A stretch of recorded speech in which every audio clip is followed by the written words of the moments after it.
என் விண்ணப்பத்திற்கு செவிசாய்க்க வேண்டும். அனைத்து உணர்ந்தவள் ஆத்திரப்படும்படி ஏதும் கேட்க மாட்டா என்பது எனக்கு தெரியும்.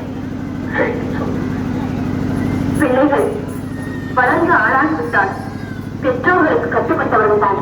ஆண் பிள்ளையாக இருந்தால் அந்திய கால வரை பெற்றோருக்கு கட்டுப்பட்டவன். பெண்ணாக பிறந்துவிட்டால் பருவம் அடைந்தவன் மற்றொருவருக்கு மாறிவிட்டு விட்டால் கணவனுக்கு தான் கட்டுப்பட்டவன். மற்றொருவருக்கு மாறிவிட்டவன் பெற்றவர்களை அந்த பெண் மறந்துவிட வேண்டியதுதான். சுற்றி வளைத்து நீ எங்கு வருகிறாய் என்று அவருக்கு புரிகிறது. சுருக்கமாக சொல். கோபப்பட்டு விடாதீர்கள். மறுபடியும் மன்றாடி கேட்டுக் கொள்கிறேன். என்ன கேட்கப் போகிறாய்? என் தந்தை கஷ்டம் நடக்கும் கிராமத்திற்கு சென்று வர வேண்டும் என்று மனசில் தோன்றுகிறது. உத்தரவு கொடுத்தீர்களா? என்னை அவமானப்படுத்த வேண்டும் என்பதற்காகவே எனக்கு அழைப்பு விடுக்காத யாகத்தை குறைந்து இருக்கிறான். எனக்கு அவமானத்திற்காக அப்படிப்பட்ட பெரியவன் நடக்கும் யாகத்திற்கு நீ சொல்வதா? உன் தந்தையாக இருப்பதா? பலரை மறைப்பதா? அதற்கு நான் உத்தரவு தருவதா? அவர் அழைக்க மறுத்ததையும் அபிமானம் கொடுக்காமல் இருப்பதையும் குற்றமையை சுட்டிக்காட்டி உங்களையும் வரவேற்று யாகத்தை முடியுங்கள் என்று அறிவுரைப்படத்தான்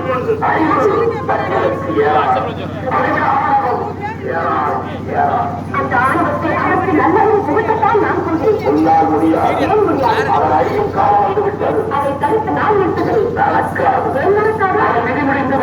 அந்த விதியை என்னெல்லாம் அவமானப்பட்டு திரும்ப போகிறாய்.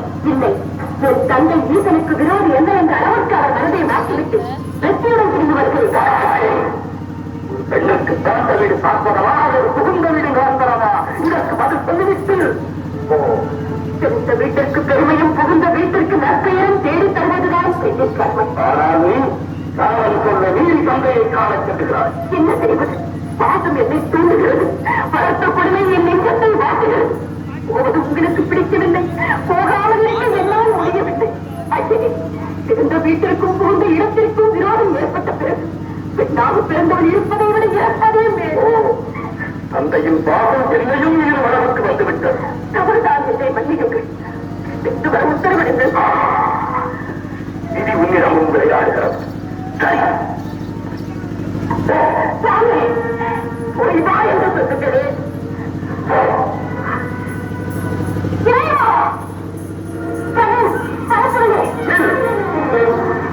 எங்கு வந்தாய்? எனக்காக வந்தாய்? எந்த முகத்தோடு என்னை பார்க்க வந்தாய்? என்னை மன்னித்து விடுங்க. பெண்புத்தி பின்புத்தி என்ற சொல்லுக்கு இலக்கணம் கண்டுவிட்டேன். பாசத்திற்காக சென்று பலனை அனுபவித்து விட்டேன். போதும் நான் பட்டு அனைத்தும் மறந்து அறியாரை ஏற்றுக்கொள்ளுங்கள். உன்னை இனி நான் ஏற்றுக்கொள்வதா? யார் நீ? நான் யார் என்பதை கூடவா மறந்துவிட்டேன். நினைத்தாலும் நினைவுக்கு வரவில்லை. உங்களிடையே தகம் என்று நம்பி வந்திருக்கும் என்னை சோதித்து விடாதீர்கள். ஏற்றுக்கொள்ளுங்கள். என் சொல்ல மீறி என் வாய்ப்படியை காந்த போதே என் மனைவி இறந்து விட்டாள். என் பாவை எதிர் தத்தனை மகள் தாட்பாயனிதான் இப்போது வந்திருக்கிறார். இல்லை, இல்லை, ஒரு முறை என்னை தத்தன் மகள் என்று சொல்லாதீர்கள். அப்ப எனக்கு தந்தை மன்ன நான் அவருக்கு மகள் மன்ன என்று ஊரிலே சொல்லிவிட்டு அவன் யாகவும் முடியாமல் போகட்டும் என்று சமைத்து விட்டு வந்தேன். எல்லா ஏவப்பட்டிருக்கும் தீரப்பட்டம் நேரம் தக்கனை பயன்படுத்தி யாரத்தையும் அழித்திருப்பான். எப்படியோ தலையிட்டு என்னை பொறுத்தவரை தகவல் உணர்ந்து விட்டேன். மன்னித்தேன் என்று ஒரு வார்த்தை சொல்லுங்கள். மனதால், வாக்கால், காயத்தால், உற்றாறு வாக்கு மன்னித்தே கிடையாது.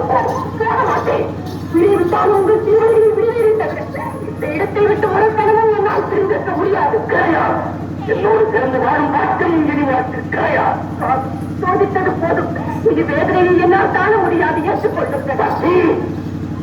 இளமை வாழ்ந்து தத்தன் வளர்ந்த பாகத்தால் தவறு செய்து விட்டாய். தக்கு தக்க வந்தவை நீ என்னை புரிந்திருக்க வேண்டும். தவறு செய்வது மனித இனம், மன்னிப்பது தெய்வீக குணம் என்று உலகிற்கே உபதேசம் செய்த தாங்களா இப்படி பேசுகிறீர்கள். தவறுக்கு மன்னிப்பே கிடையாது. அப்படி முயற்சி விடாதீர்கள். என்னை பிரிந்த தகுதியில் இருக்க வேண்டாம். எனக்கு தேவையில்லை. உலகில் நாமே தனித்து இயக்கிக் கொள்வோம். உறுதியாகத்தான் சொல்கிறீர்களா? இறுதியாக சொல்லுகிறேன். என்னை பார்த்தீர்கள் வரை சொல்லுங்கள். ஈசனே, என் துணையின்றி உம்மால் ஒரு காலம் தனித்து இயங்க முடியாது என்பதை நன்றாக நினைவில் வைத்துக் கொள்ளும். சக்தி ஆணவத்தால் அறியாதே. கல்வம் சிவமயம். சப்தரிஷிகள், பூரகணங்கள் மற்றும் உங்கள் சனாக்கள் அனைவரையும் அழைத்துக் கேளுங்கள். சக்தி இல்லையே சிவன் இல்லை என்று தக்கவரை கூறுவார்கள். பேசாதே. சிவன்தான் உலகில் சிறந்தது. இல்லை, சக்திதான் உலகில் உயர்ந்தவள். சிவம் இல்லையே சக்தி இல்லை, சக்தி இல்லையே சிவம் இல்லை. சிவம்தான் பெரிய சக்திதான் பெரிது. ஆளுக்கு பெண் அறிவை அந்த ஆணையும் பெற்றுத் தருவது பெண்மை. நீ என்று நான் உண்டு. நான் என்று நீ இல்லை.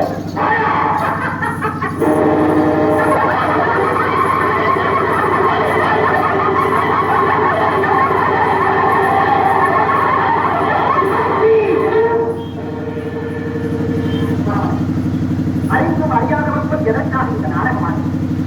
சக்தி இல்லையே சிவம் இல்லை, சிவம் இல்லையே சக்தி. சிவம் ஏற்படுத்துவதுதான் உலகம். நம் தலைவர் சிவசக்தி அமைந்தாய் அச்சல்.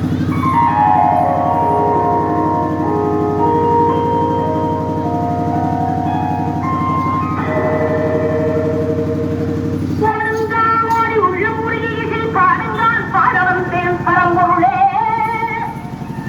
ஓடுங்காமோடி உள்ளுமுடியில் பாடுங்கால் பாடவன் தேன் பரம்பொருளே.